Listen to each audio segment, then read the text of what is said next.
Dan Sweet Trash Bin Cleaners Direct has a couple titanium trash bin cleaning trucks. This one's going to Michigan here on the East Coast, and we're gonna have this all wrapped and ready shortly. We just finished up Dirty Joe's right here, and that one just has one or two little preliminary things to do, and we're good to go to get this delivered and trained tomorrow. And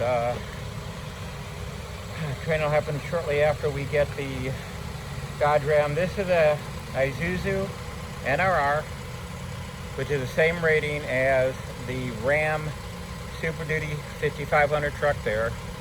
For more information, contact Dan Sweet at Trash Bin Cleaners Direct.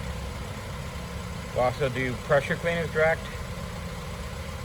Once again, this is DirtyJoesBins.com, and it's actually Dirty Joe's Bin Cleaning and Sanitizing. Going out to Youngstown, Ohio.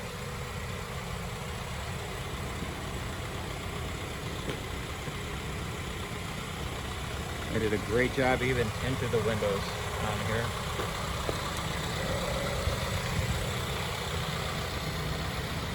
Yeah, they do great work. Can't wait to see how the Ram's going to turn out.